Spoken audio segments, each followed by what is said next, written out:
Now, again, for this blog, I'm going to be looking at some of the posts that I did personally on our Blackboard website here. And we were talking about feedback standards and texting. Now, we read a column by Timothy Shanahan published in 2011, and he was commenting on the Common Core standards for U.S. schools.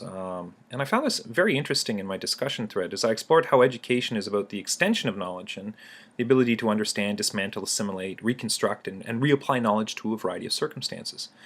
Now, I don't think that dumbing down text or spoon-feeding students is appropriate in any way.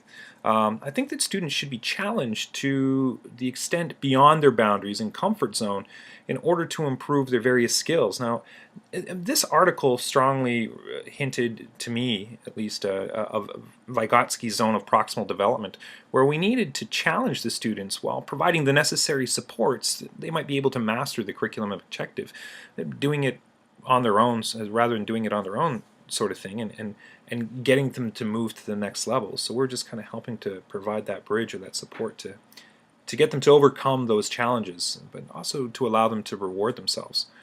Now, the trick to this zone is to choose item subjects, tasks that are challenging to the student to accomplish on their own, providing just enough assistance to them to get through the learning curve towards mastery.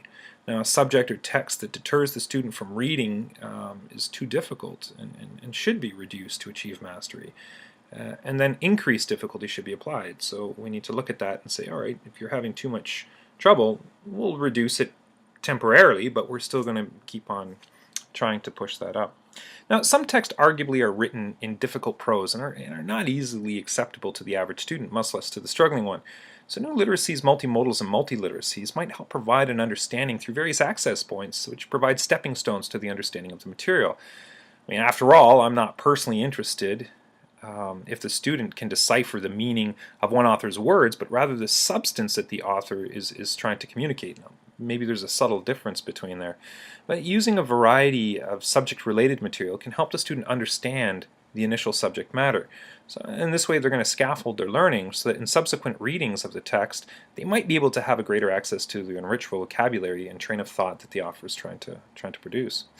Do these various forms of literacy give way too much, or can they be used to push the student's understanding? Well, it seems to me that it really depends on how they are used. I have nothing to hide from the students, so in the sense that I can give away, I really don't think that that's possible. But I want to try and provide as many different views as I can, in the sense that I may not challenge them in one particular field, for reading perhaps. I would use these modalities to connect and expand on ideas and knowledge. Images and sounds create emotions and connections to materials that otherwise might be inaccessible to some text readers, especially if the mind is distracted and the material is difficult to comprehend. I mean, after reading the same paragraph several times and not taking it in due to daydreaming, I've often wished that there were a movie on the subject that I could watch, and well, actually these days there usually is. The bottom line is how well does the student understand and communicate the information needed to formulate a personal, thoughtful response to the material and its application.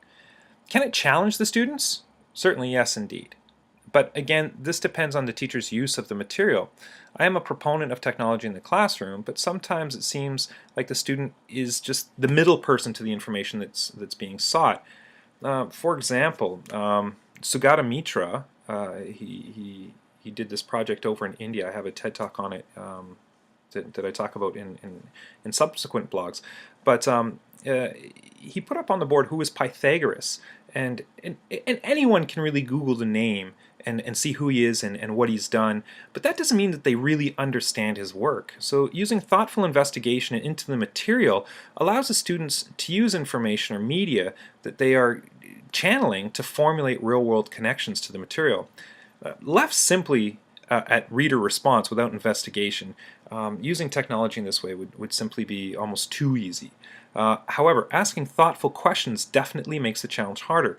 Coming back to the text, if it's too difficult, if you can augment the material by using various literacies available in order to provide access to the information for students, through avenues of construction and challenging understanding, and finally returning to the text with some background experience to the subject, to make it further accessible and relevant to the student is really important. So really, if they can't read a text and they're finding that difficult, don't abandon the text, but help augment it with different modes. I mean, I know when I was in high school, I read Romeo and Juliet as many people do, or sorry, I think it might have been Hamlet or a Shakespearean play of some sort.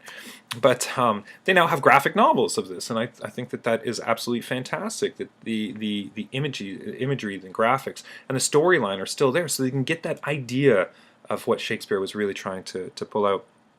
Now, new literacies used in such a fashion might be able to both challenge the student and yet still make it easy and interesting enough for them to access without necessarily decreasing the difficulty of processing and understanding the material.